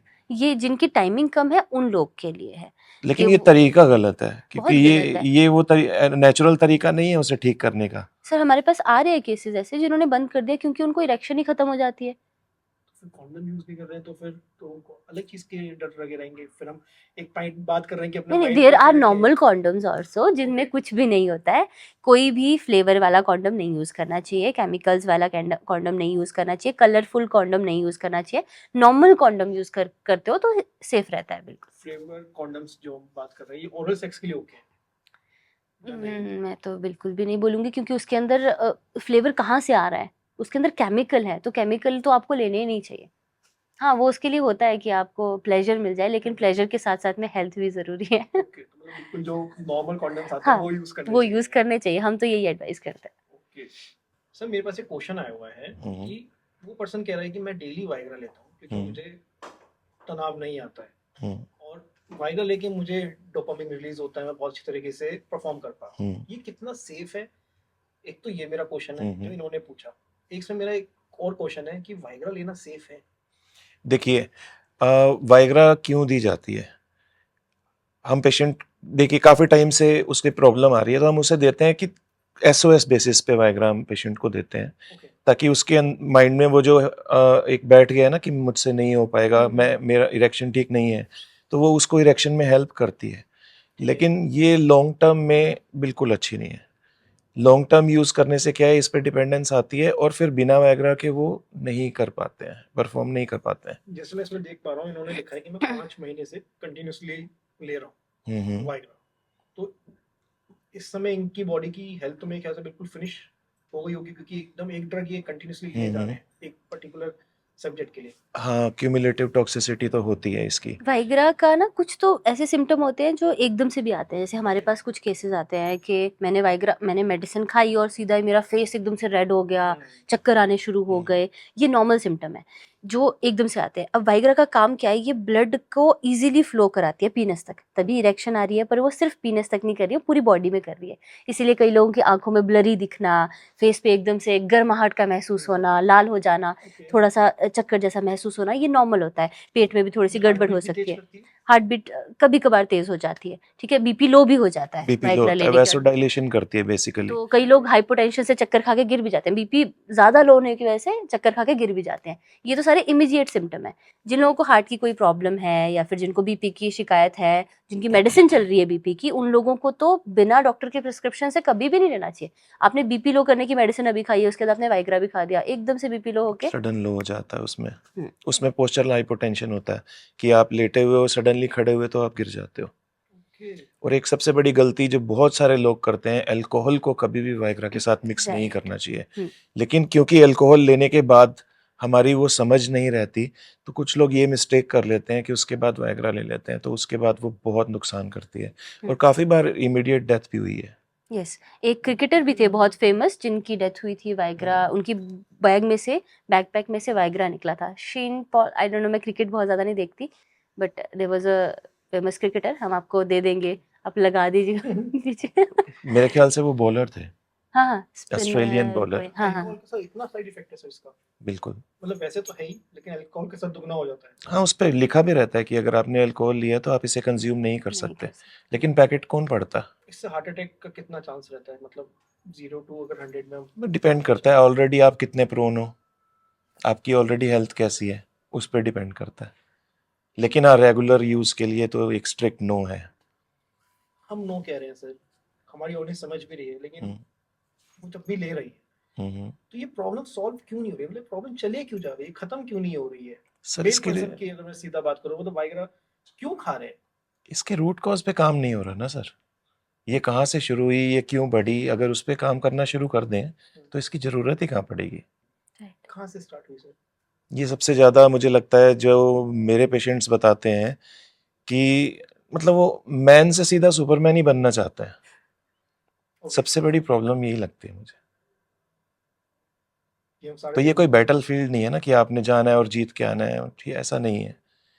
कि मेल्स अपनी ईगो पे ले लेते हैं ये चीज। बिल्कुल, ये पार्ट ऑफ ईगो बन जाता है। एक बार अगर उनसे कुछ नहीं होता है या किसी तरह की प्रॉब्लम आ जाती है तो फिर वो उसको अपना पार्ट ऑफ पर्सनैलिटी बना लेते हैं कि ये मुझसे नहीं हुआ तो मतलब लाइफ में मेरा कुछ है ही नहीं, वजूद नहीं है, आई एम फिनिश्ड, इस तरह से फील करते हैं वो।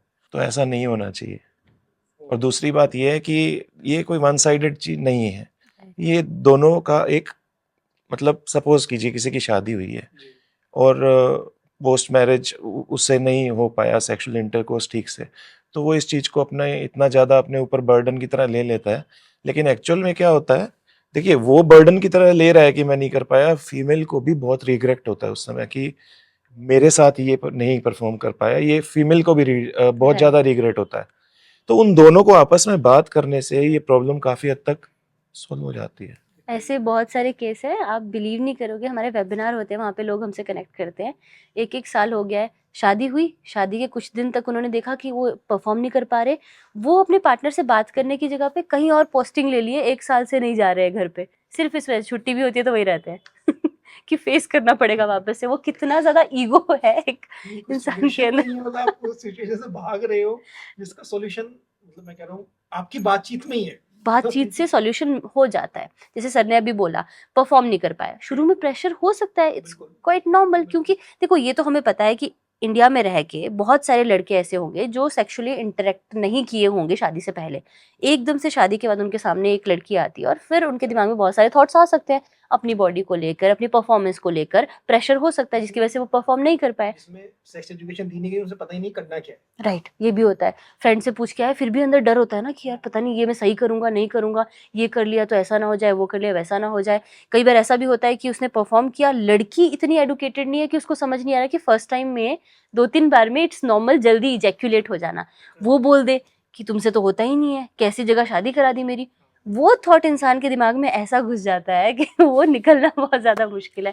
और आप सोचो कि पता होना चाहिए ना कि नई चीज है, नया टच है, नई फीलिंग है, उसमें एक्साइटमेंट थोड़ी ज्यादा बढ़ेगी, जल्दी इजैक्यूलेट हो जाएगा, इट्स नॉर्मल।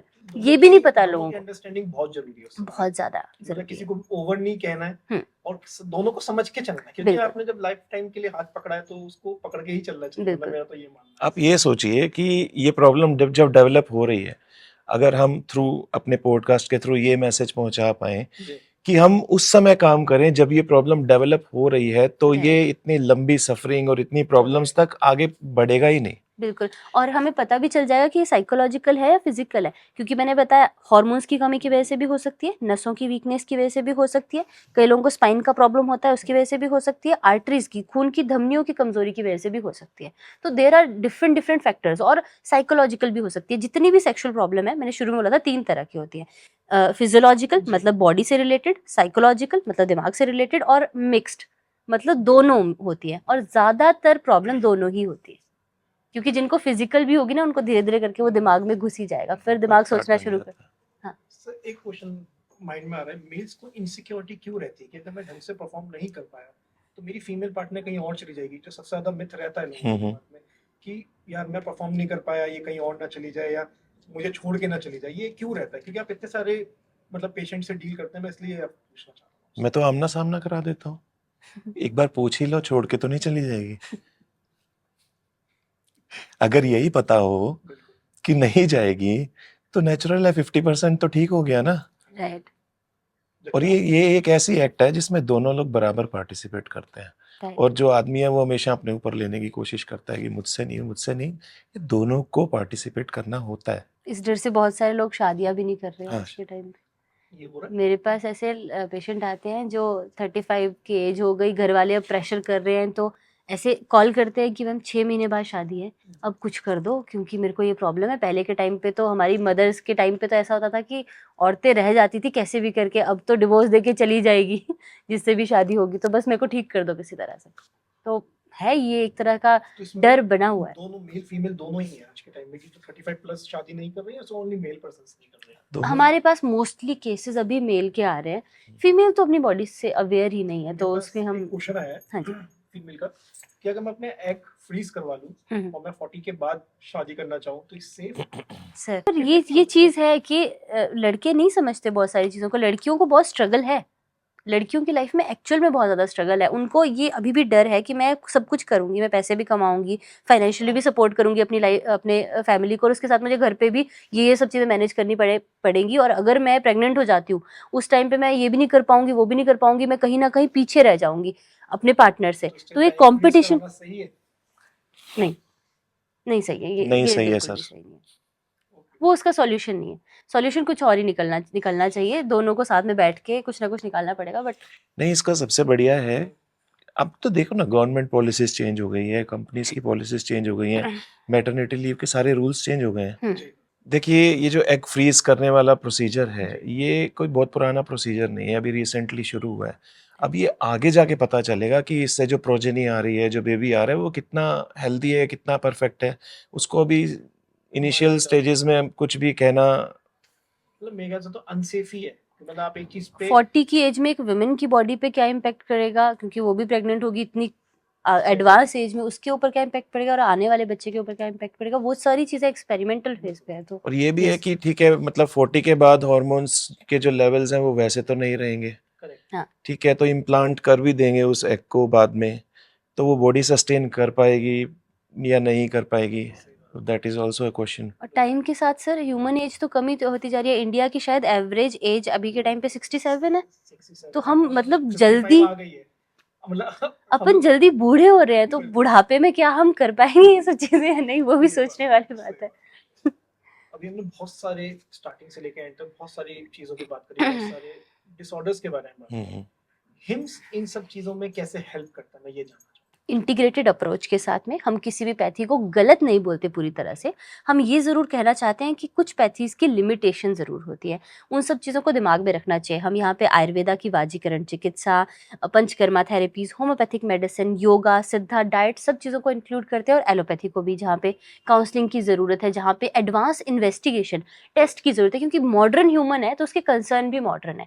तो डायग्नोसिस सही हो, उन सब चीज़ों को साथ में मिला के फिर हम कॉमन ग्राउंड पे आके एक सही सॉल्यूशन देते हैं। वही कहना चाहूंगा कि इंटीग्रेटेड अप्रोच है। अब आयुर्वेदा, आप अगर बात करते हैं 5000 साल पीछे चले जाइए, आयुर्वेदा ने कभी नहीं माना कि माइंड अलग है, बॉडी अलग है, राइट। ठीक है। अब बाकी जो साइंसेज हैं, मॉडर्न साइंसेज जितनी भी हैं, वो अभी इस चीज़ के लिए ओके कर रही हैं, प्रूव कर रही हैं कि हाँ, माइंड बॉडी दोनों इंटीग्रेटेड है।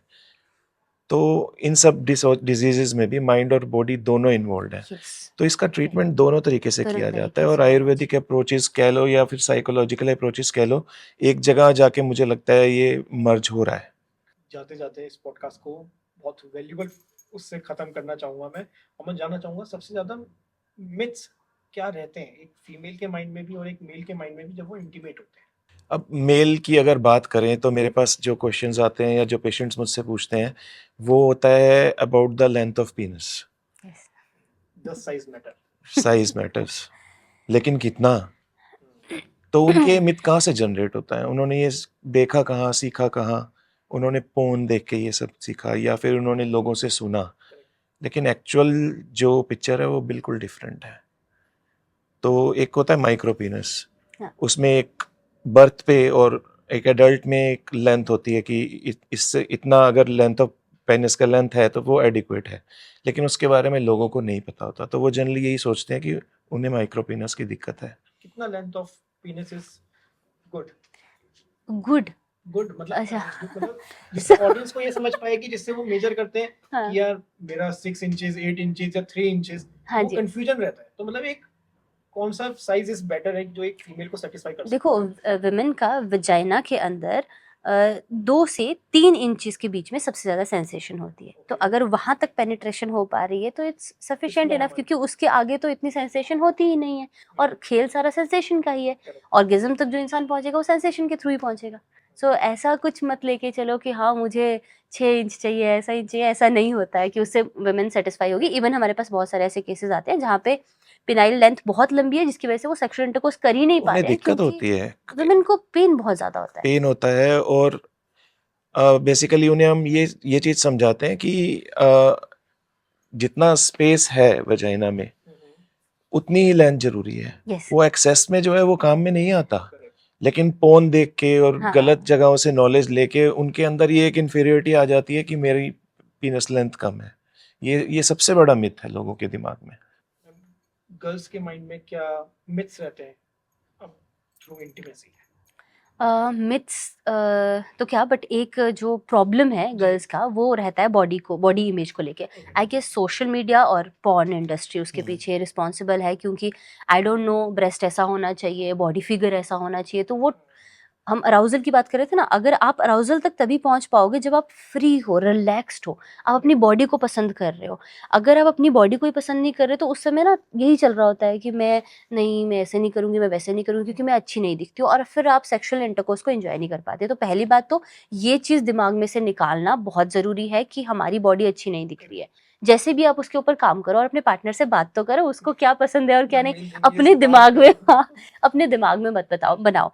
दूसरा चीज होता है वुमेन के साथ, जो मैंने बहुत देखा है कि बचपन में ही ना वो सेक्स को लेके, सेक्स पाप है, सिन है, इसके बारे में सोचना, इसके बारे में डिजायर जो है वो एक गलत इंसान सोचता है, ये सब इतने ज्यादा घुसा होता है दिमाग के अंदर कि बाद में जाके जब वो सेक्सुअल इंटरकोर्स करती है तो हर बार आफ्टर इंटरकोर्स उसको बुरा फील होता है, प्लेजर की जगह पे उसको बुरा फील। यस, यस, मैंने कोई पाप किया है। और स्पेशली वो जो कि रिलीजियस ज्यादा है, वो भजन करते हैं, ऐसे करते हैं, तो मेरे पास ऐसे केसेस आए हैं जहाँ पे वुमेन सेक्सुअल इंटरकोर्स करती है, उसके बाद नहाएगी जाके कि मेरे को रेडी पूरा अच्छा प्योर होना है वापस से, और फिर पूजा पाठ करके सॉरी सॉरी बोलेगी। तो ऐसे भी बहुत सारे केसेस है, जबकि उन्होंने शादी की है पूरा ऐसा ट्रेडिशनली, बट कोई फायदा नहीं है उस चीज का कि वो हर बार माइंडसेट सोच रहे हैं कहाँ जा रहा है इंडिया नहीं का। है, अभी भी है। और जब तक हम लोग ओपन अप नहीं होंगे तब तक इस चीज में कुछ नहीं हो सकता। सेक्सुअल एजुकेशन बहुत ज्यादा जरूरी है। आपको एक मिथ है सेक्सुअल एजुकेशन को लेके, जी। लोगों को लगता है कि वो जो मैंने पहले बोला था कि हम सेक्सुअल एजुकेशन की बात छोटे बच्चों को, 6 साल के बच्चों को, 7 साल के बच्चों को सेक्स वर्ड बता देंगे तो बहुत जल्दी वो सेक्सुअल एक्टिविटीज में इंडल्ज हो जाएंगे। जबकि देर आर 2 कंट्रीज, नीदरलैंड और जाम्बिया, जहाँ पे एक प्लान्ड सेक्सुअल एजुकेशन दी जाती है। वहां पर सेक्सुअल एक्टिविटी में इंडल्ज होने का एज ज्यादा है। बच्चे बहुत फेयर डिसीजन लेते हैं क्योंकि वो अपनी बॉडी के बारे में भी समझ रहे हैं, दूसरी बॉडी के बारे में। वो ऐसा क्यूरोसिटी नहीं होती उनको हर समय कि क्या होगा क्या होगा, वो वाला चीज खत्म हो गया है। तो वो बहुत सोच समझ के अपने पार्टनर भी चूज करते हैं, और बहुत सोच समझ के। Planned pregnancy, unplanned pregnancy India में बहुत ज्यादा है। विदाउट प्रोटेक्शन लोग इंटरकोर्स करते हैं और उसके वजह से फिर अबॉर्शन चल रहे हैं, बहुत सारी चीजें हो रही है, वहां पे वो केसेस भी कम हुए हैं। तो ये एक अच्छी चीज हो सकती है।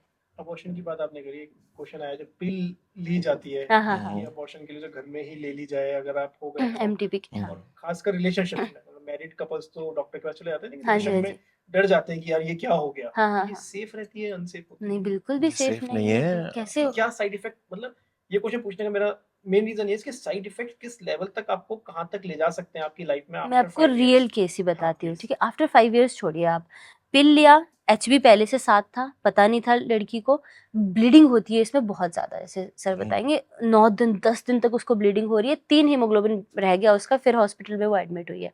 एक पिल क्योंकि लेने से? हाँ, उससे ब्लीडिंग होती है ना, अंदर सारा वो निकलेगा। मोस्टली 9 दिन तक ब्लीडिंग रहती है जितना मैंने देखा है। तो बहुत सीवियर ब्लीडिंग होती है, बहुत सीवियर अच्छा पेन सर, रहती अभी है। हम इंडिया में बैठे हैं, जी।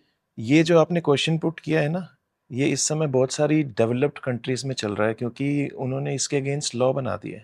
हम्म। वहां पे ये अलाउड नहीं है, पिल लेना पिल लेना इज नॉट अलाउड। खुद घर पे एटलीस्ट नहीं हाँ, ले नहीं ले सकते। सकते। प्रिस्क्राइब नहीं और है। उसका भी उन्होंने रूल बनाया है कि अगर बाई मिस्टेक कुछ हो गया है, कॉन्डम रप्चर हो गया है, हम्म। या कोई गलत ऐसा इंसिडेंट हो जाता है किसी फीमेल के साथ, रेप वगैरह इस तरह का, तो इन केसेस में किया जा सकता है। या कुछ और भी केसेस होते हैं कि लड़की इंटेलिजेंट नहीं है कि बच्चे को संभाल पाएगी, लीगल जैसे अबॉर्शंस उसमें तो होते वो हैं। उनकी कंडीशंस हैं। ऐसा नहीं है कि कोई भी जो चाहे कि मैं चलो 72 आवर्स में ये पिल ले लूं, तो ये गलत है। Okay। और काफ़ी सारी कॉम्प्लिकेशंस भी होती हैं इसमें। तो जैसे मैं बता रही हूँ 9 days तक कंटिन्यूसली ब्लीडिंग रहती हाँ जी, रह सकती है। मोस्टली रहती है, इतने दिन तक रहती है और काफी हैवी ब्लीडिंग होती है। तो जिनका वही है, खून कम है बॉडी के अंदर, तो उनको ब्लीडिंग ज्यादा होगी, वो इमरजेंसी में भी जा सकते हैं। इसीलिए तो बोला जाता है कि अंडर ऑब्जर्वेशन होनी चाहिए ये सब चीजें। Thank you ma'am, thank you sir इस पॉडकास्ट में जुड़ने के लिए। Thank you sir. और जाते जाते ऑडियंस को आप कोई मैसेज देना चाहें तो प्लीज। मेरा तो यही है कि सेक्सुअल एजुकेशन देना स्टार्ट करो अपने बच्चों को। अगर आप पेरेंट हो तो अपने बच्चों को, अगर आप स्कूल में टीचर हो तो अपने बात कीजिए स्कूल में कि किस तरह से हम इसको प्लान कर सकते हैं, क्योंकि सेक्सुअल एजुकेशन जो है वो बहुत सारे क्रिमिनल केसेस को भी कम करती है, एक बच्चे को इंटेलिजेंट बनाती है, एक बच्चे को कॉन्फिडेंट बनाती है, जो आप तक चीज़ें पहुंचा सके अगर उसके साथ कुछ गलत भी हो रहा है। तो ऐसे बहुत सारे केसेस इंडिया में हो रहे हैं, हम इन सारे केसेस के ऊपर काम कर सकते हैं। Thank you. और अगर सेक्सुअल एजुकेशन मैंडेटरी हो जाए तो जो गलतियां हम जिन्हें कह रहे हैं जी वो गलतियां भी नहीं होंगी, बिल्कुल राइट। उनका इम्पैक्ट भी कम हो जाएगा और वो गलतियां भी नहीं होंगी। क्योंकि इंसान वो करके जरूर देखता है जिसकी उसे क्यूरियोसिटी होती है, राइट। लेकिन अगर वो नॉलेजेबल होगा, उसे हर चीज़ का पता होगा, तो ये अनप्लान्ड प्रेगनेंसीज वाला जो है ये सारी प्रॉब्लम सॉल्व हो जाएंगी। साथ में STI, सेक्सुअली ट्रांसमिटेड डिसीजेस, हाँ, ये काफ़ी इम्पोर्टेंट है, इन्फेक्शंस के बारे में नॉलेज होना काफ़ी ज़रूरी है। Thank you sir, thank you ma'am. Thank you so much sir. आपको इस पॉडकास्ट से बहुत वैल्यू तो मिली होगी कि स्टार्टिंग से लेके एंड तक। अभी तक हम सारी डिसऑर्डर्स के बारे में बात करें, बहुत सारी चीज़ों के बारे में बात करें, लेकिन उसमें सबसे मेन एक है कि आप बात नहीं करते। अपने पार्टनर से बात करेंगे तो आधे ज़्यादा चीज़ें तो वहीं ख़त्म हो जाएंगी। अगर उसके बाद भी प्रॉब्लम रहती है तो स्पेशलिस्ट हैं, आप घबराइए मत। और हमारे चैनल को लाइक शेयर सब्सक्राइब करना ना भूलें। Thank you.